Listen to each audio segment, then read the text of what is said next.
Hello and welcome to my channel. My name is Miriam and I'm an artist from Denmark. Today we're going through some basic stuff, some good to know knowledge if you are new to watercolor. Let's begin. I'm Miriam, an artist from Denmark. My aim is to help you grow as an artist, and I'll be growing with you in planning lessons and teaching in the different subjects concerning watercolor and the medium used with it. A warm welcome to you. And here you see the topics we will be talking about today, and here's a material list for today's exercise. Okay, so the first thing I'm going to talk about is the different brands of watercolor.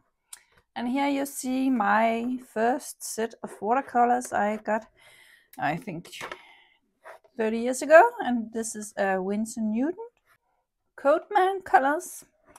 And many teachers suggest these for beginners, but I must say that I will not recommend those for beginners. They are not that expensive, but they are not very good either in my opinion. So I will suggest something else for you instead. The second watercolor palette I got was this from White Nights. St. Petersburg it's called, and you can get these in different sizes.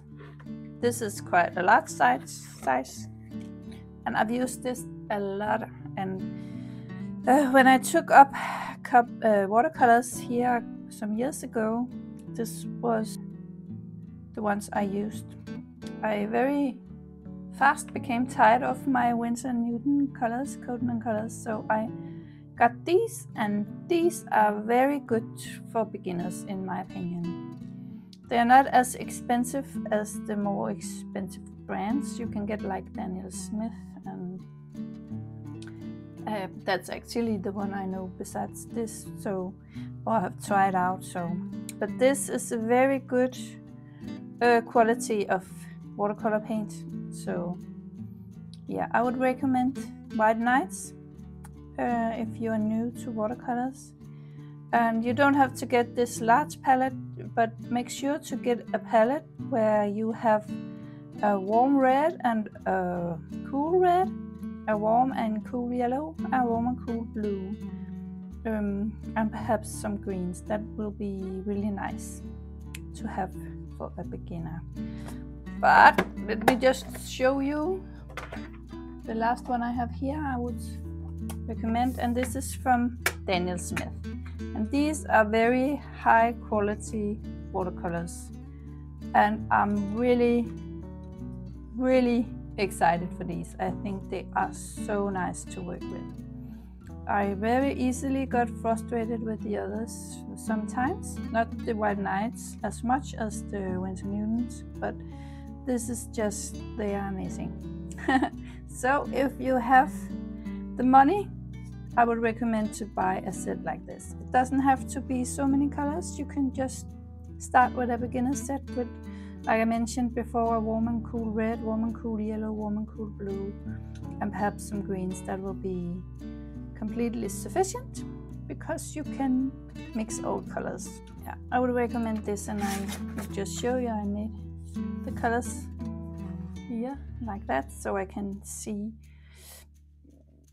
how they look in real life, because these are made on a computer or something like that, I think. So I find this more useful when I'm looking at what colors I have. So yes, that was about the watercolors. And the next thing we're going to talk about is watercolor paper, and I will just show you some examples here on the screen.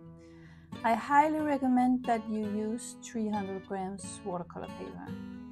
They are really the best, and I can only speak after my own experiences, but if they are less heavy than that, they bulk a lot, and yeah, it doesn't look nice very often and you get annoyed with it. So 300 grams watercolor paper. And I will recommend at least 50% cotton. If you can get that, that will be nice. 100% is the best. but it's also very expensive. So if you don't have that kind of money, go for 300 grams watercolor paper as it's free, and that should be good enough. Also if you are a beginner. Perhaps wait a little to invest in the very expensive watercolor papers. And I would also like to mention masking tape. You use this for taping your paper to a board, and this is quite good because it keeps the paper down and it helps prevent the bulking of the paper when it gets wet.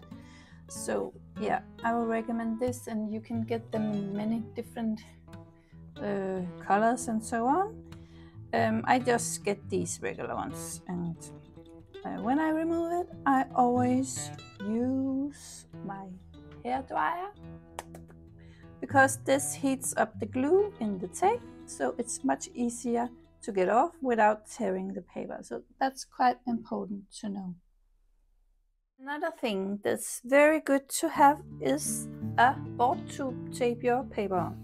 And I'll just show you mine. This is an old back side from a frame I had where the glass broke. So yeah, I just took out the back side, and then I put some of this self-adhesive foil on, and then I have a nice spot to tape my paper to.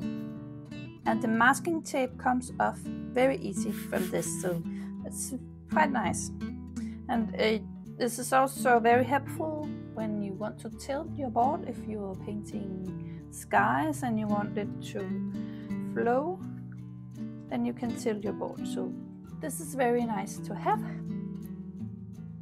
Now let's talk about brushes. This was my first brush, and this is made of animal hair, and it's a size 12. And I've had this for like 30 years or something like that, and it's been amazing. This is just the best brush. I can't remember the name of it, and the writing is almost gone, but it has a E and an S. So yeah, but yeah, I would really recommend animal hair because they just hold a lot of water.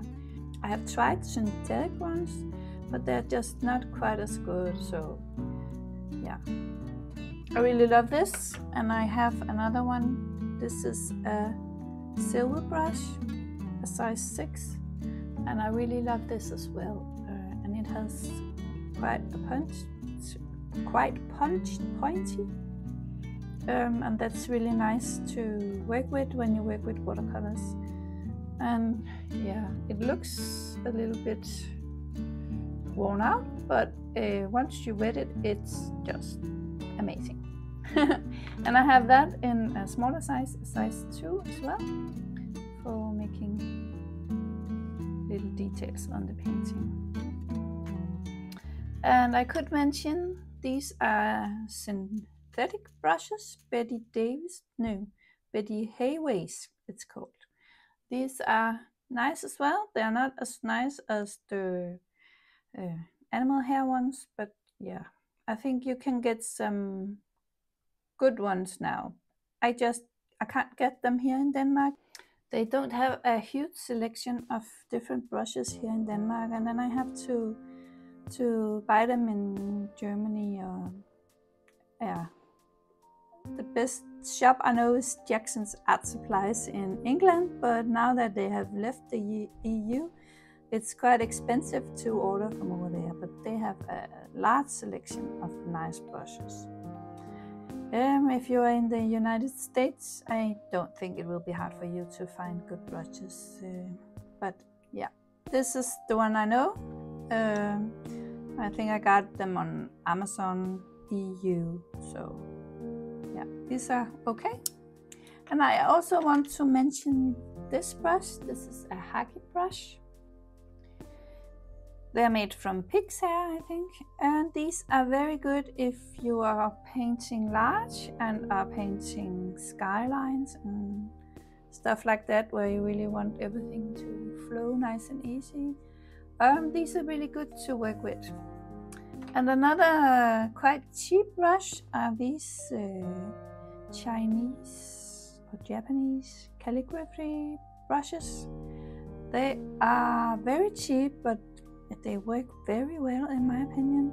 And you can do a lot with these. They come in many different sizes.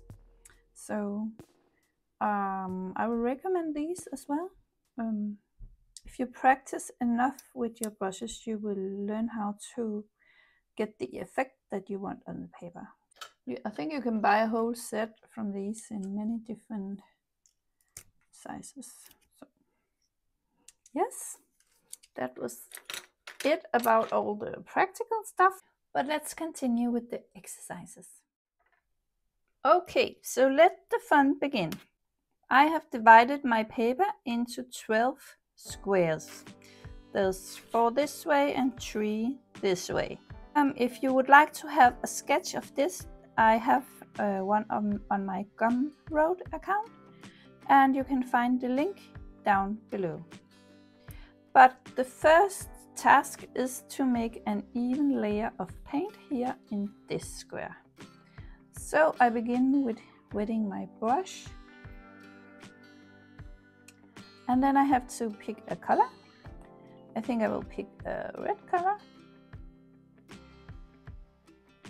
And then I have to make an even layer all the way down. I need some more water on my brush, I can see, so I will just go like this.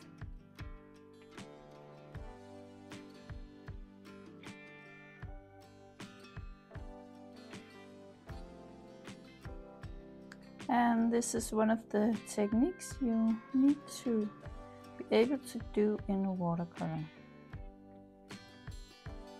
While the paint is still wet, you can go up and down the paper as you please. It's already drying out here, so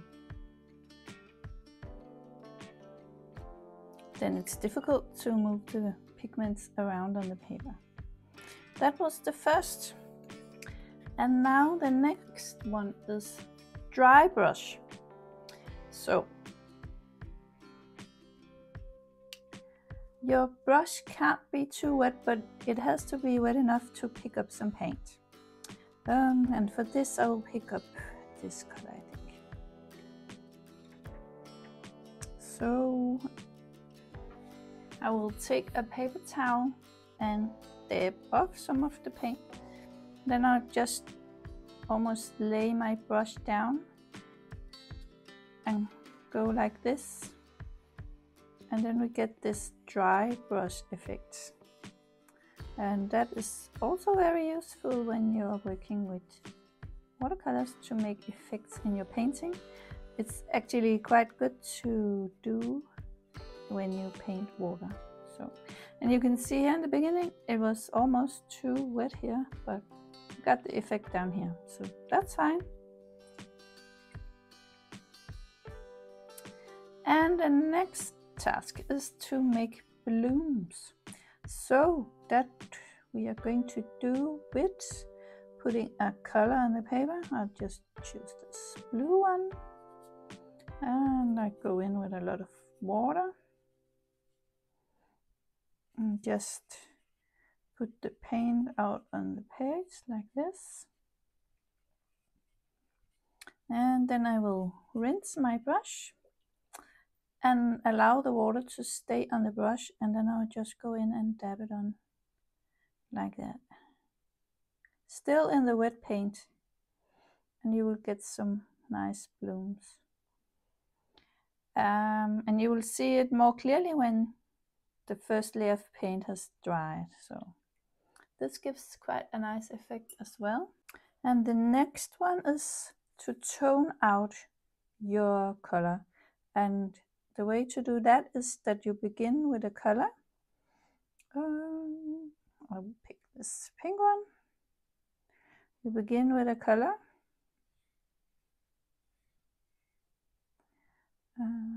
Good amount of color. And then you tone it down by rinsing your brush and taking off some of the color of your brush. And then go further down the paper. Then you can wet your brush again, and you go all the way down, and it gets lighter and lighter. The color gets lighter and lighter.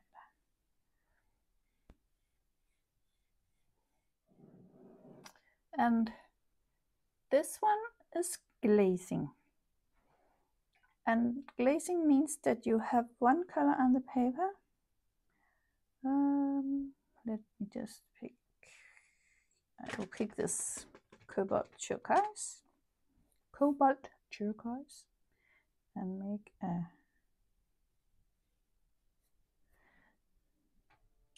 square.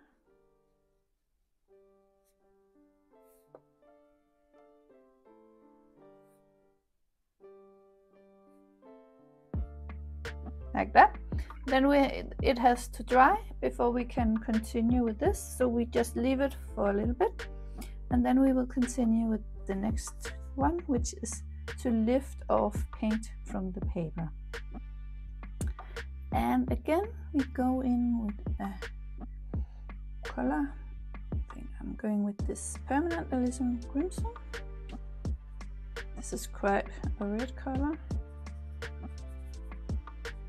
And you can lift off paint in different ways. You can use a wet or a damp brush and just go in and lift off paint. You rinse your brush again, dry it off in your towel, and then go in and then you lift off paint like that.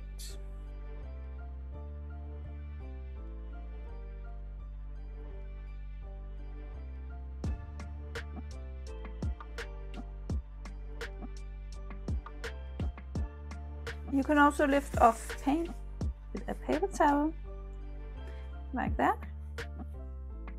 That can also create some effects in your painting. Yeah.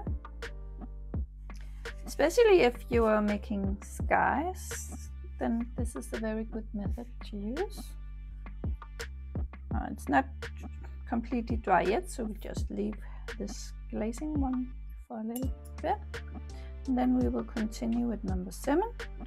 And somehow I forgot to write. So the next one is sponge. I just completely forgot to write that in. But I really think that a natural sponge works best. And what you do is that you wet the sponge in some clean water.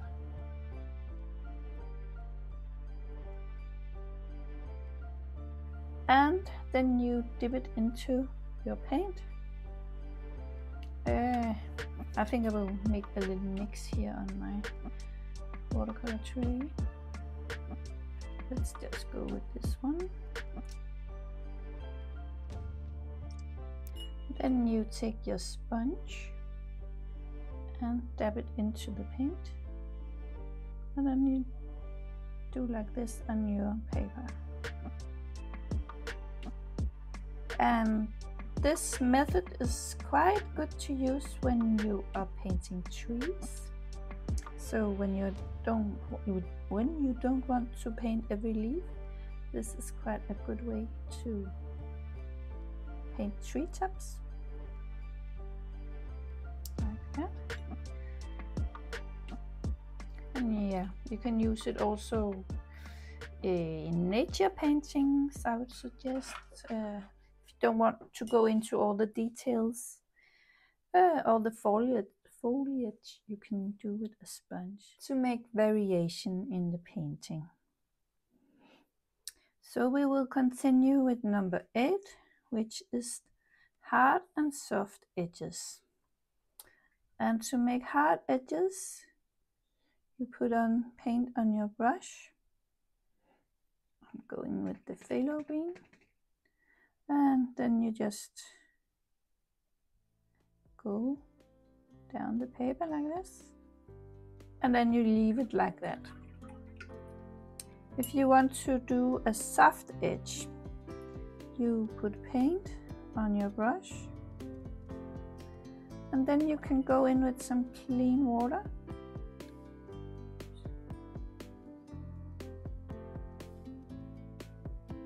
On both sides, and then you have soft edges.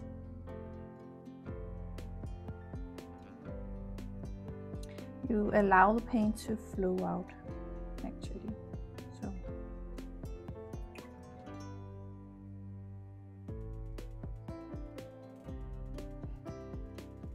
and all of this has hard edges. Now it's almost already dry, so but you could make one part of this a hard edge, that's this one, and this will be a soft edge. You often use this method when you're painting flowers because you want some hard edges on the outline of the flower and some softer ones on the leaf, where the colors sort of tone out like that. Yes. The next one is salt. So we can make some very nice effect with salt. And I just have to figure out what color. I think I will take the phthalo blue. Perhaps it will be more visible. That one. You paint your color on the paper. And then your paper, your paper can't be too wet, but also not too dry. So it's really, you have to try this a couple of times, practice this until you get the feeling on when to put on the salt. I think this looks like it's okay, so I just use regular table salt and I put it on. Don't have to use a lot. It depends on how much effect you want in the painting. And I would also like to say that some paints work very well, or the salt work very well with some paints, and with some paints it's just can't almost not see it. So yeah, I don't know what what it takes for the salt to work, other than the paper cannot be too wet, because then the salt just drown in all the water and won't make the effect.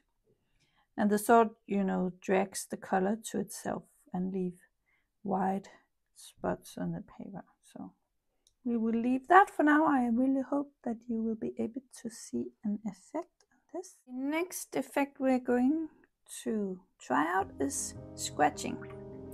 So I will put some color on the paper. Let's go with a brownish color.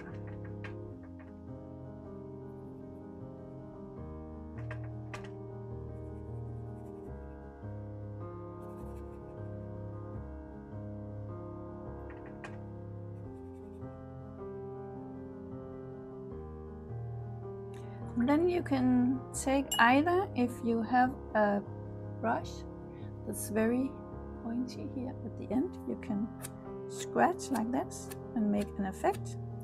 It's very nice to make grass with. Or you can take a old credit card, and use one of the edges to scratch in the paper. This is quite useful, like I said before, if you're making grass or branches.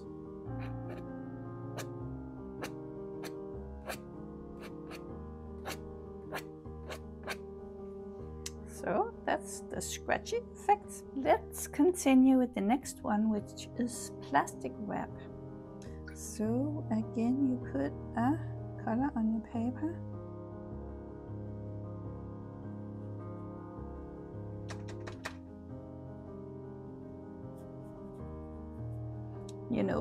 I can put in another color as well, just to make an effect like that as well. And while the paint is still wet, then you put on some plastic wrap or cling film.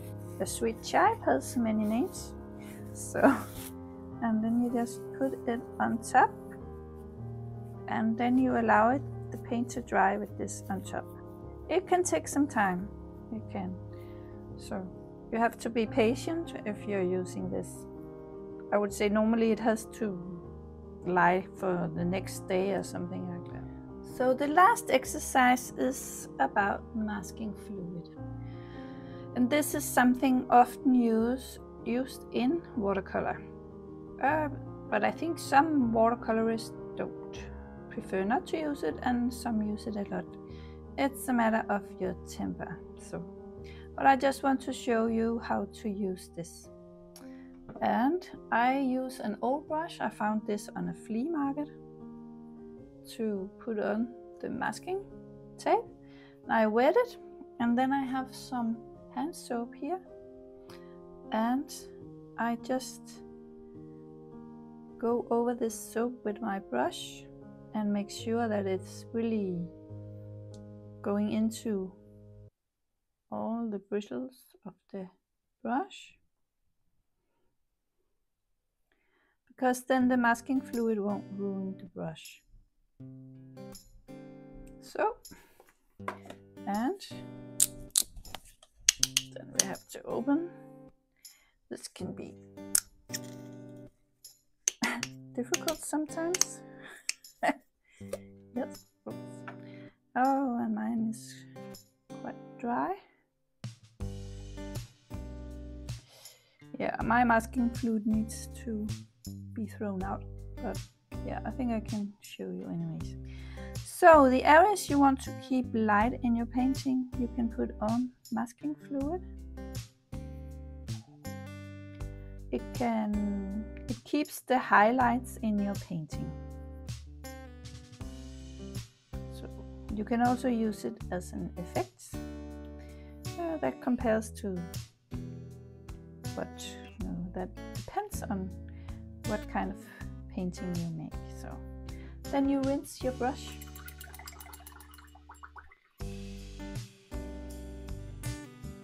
Yeah, I have a little bit sitting here, but not that much. Do not use one of your expensive brushes because it will ruin it. So yeah, then the masking fluid has to dry, and then you can paint over it. But let's just continue with this one. It's dry now, so we will try and glaze it. So you wet your brush and pick a, it has to be a transparent color, or else it will hide the color underneath. And here in this chart, if you can see it, hope you can see it, it indicates here whether the color is transparent or not. So we will use one. The quinacridone gold is transparent, so I will pick that one.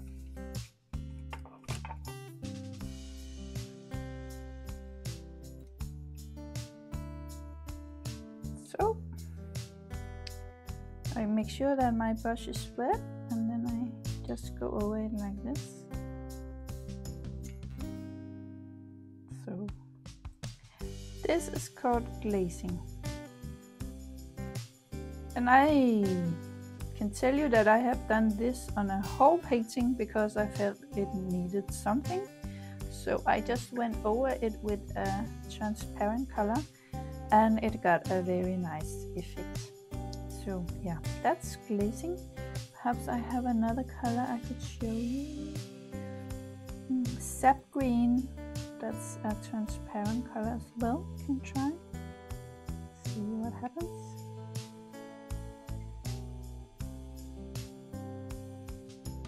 So, yes. And we will just return again once these two are dry. Okay, so now everything is dry. And yeah, I got some salt here. I just use my finger to rub it off. And you can see a little effect. Sometimes the effect is more visible and the blooms you get are larger. This effect could also be nice to make a snowstorm. You paint some blue color, dark blue perhaps, and then put some salt on, and then you have a snowstorm when it's dry. But yeah, we got a little effect here. It depends on the paint, so If you have different brands of paint, try and play with it and find out which get affected more by the salt than the other. So, and our masking tape, no, not masking tape, masking fluid is also dry. So I will just show you. Go in with this color and good dark color. You can put in some more this color. And just to have a little fun with the colors, so we can go in with this burnt orange as well. And then we will allow it to dry. And after it's dry, you have to rub it off very gently with your finger. Some people use a rubber, but I don't think that works. I think your finger is much better for that job. And it was here we had the plastic wrap lying on top, and I've just removed it, and now we get this effect. This can create variation in a painting if you have a large area with the same colors and you want things to happen. It can be good to use cling film. It gives a nice effect. So be creative and play with it. Yeah, that's the idea with all this. And you will soon find your favorite things to do. I do this a lot. Hard and soft edges, I use this quite a lot. The salt I use quite a lot as well in backgrounds. And the blooms gives a very nice effect as well. So yeah, glazing once in a while. And lifting off paint, I do that a lot. It's nice that you can do that. And you can also do it if the paint is dry, like now. Or just grab a synthetic brush and see. Okay, this is a red color, so perhaps it can be a bit difficult. I will just rub paper like this. And then you can also take a paper towel and dab like that. Yes. And some of the paint came off. So this is a nice thing to know. Also, if you get paint in places where you don't want it, you can use this method, and most of the time it will work. So now the paint is dry, and I just go in with my finger and I gently rub off the masking fluid. And then you can see that we have all the white hidden below the masking fluid. Yeah, and so I really hope that you found this video useful, and yeah, hope you have a great day. God bless, and see you again in another video. Bye for now.